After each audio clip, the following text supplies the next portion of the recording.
Olá, hoje nós vamos conversar um pouquinho sobre o que seja atraso. Muitas pessoas chegam, né, e perguntam a gente, será que meu filho não tem só um atraso? Será que ele tem mesmo alguma coisa a mais? Será que ele tem um transtorno, né? Então, vamos começar definindo atraso. Atraso neuropsicomotor. Atraso é um termo que para ele não há consenso na literatura. Ele é usado por diferentes grupos profissionais, médicos, fisioterapeutas, pedagogos, por diferentes grupos profissionais com definições variadas. A gente aqui vai usar o mais comum, que é o atraso identificado pelo médico, pelo pediatra, logo, né, nos primeiros meses de vida. Então, o atraso neuropsicomotor é quando a criança não atinge os marcos que seriam esperados para a sua faixa etária. Um exemplo: uma criança que aos 6 meses ainda não senta, uma criança que aos 9 meses ainda não engatinha, uma criança que aos 12 meses não fala nenhuma palavrinha. Então, são alguns sinais de alerta para os atrasos, né, psicomotores, melhor dizendo. Aí, quanto mais se enfatiza hoje a importância da intervenção precoce, da neuroplasticidade cerebral, de ajudar essas crianças a reorganizarem, né, suas sinapses, seus circuitos cerebrais, quanto mais se fala nisso, mais proporcionalmente também há uma preocupação com esses atrasos no desenvolvimento, né? Só que além dos marcos, né, neuropsicomotores, a gente hoje sabe da importância de marcos que são outros, marcos da interação social, marcos da responsividade, marcos, né, mais especificamente do desenvolvimento da linguagem. Então, hoje, né, a gente procura ver uma criança, por exemplo, aos 2 meses, ela sorri? Aos 2 meses, ela já deve estar esboçando o que a gente chama de sorriso social, que é aquele sorriso que é dado sempre que a criança percebe um igual. Ela responde à interação, quer dizer, quando o adulto vai lá, brinca, né, cheira, faz cosquinha, brinca com o pezinho, ela responde de alguma forma a essa interação? Ela agita os bracinhos, agita as pernas, ela olha para o interlocutor ou não, né?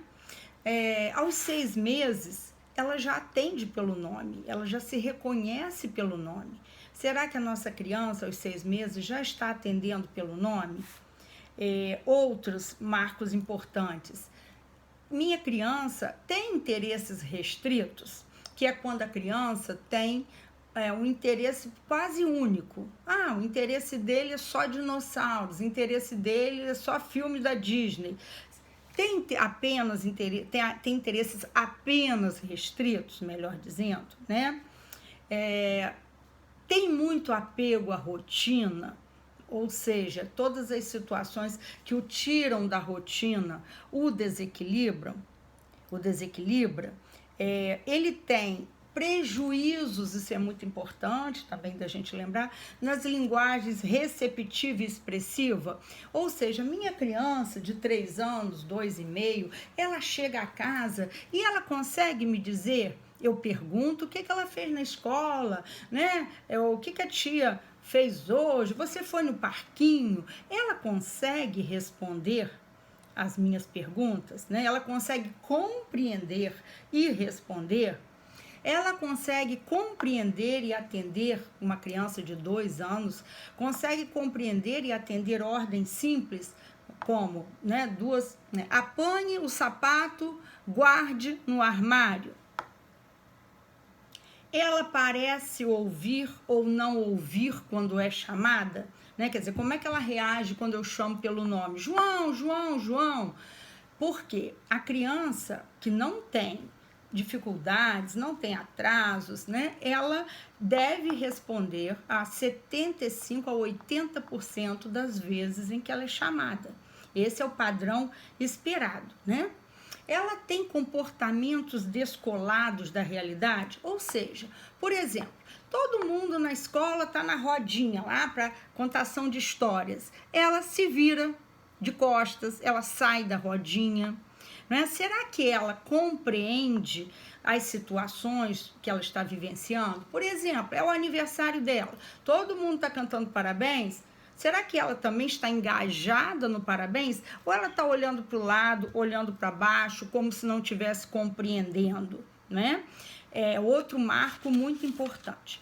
Então, o atraso, né, resumidamente, pressupõe alguma coisa que será recuperada. Ah, minha criança tem 7 meses, ela ainda não senta sozinha. Então, o profissional provavelmente vai orientar aquela família, aquela mãe, como estimular seu filho a sentar sozinho, e se vir que, mesmo assim, os resultados não foram os esperados, vai encaminhar para uma terapia, provavelmente, né? Então, o atraso é alguma coisa mais fácil de ser recuperada. Agora, quando o comprometimento no desenvolvimento envolve 2 ou mais grandes áreas, aí a gente já começa a pensar num transtorno.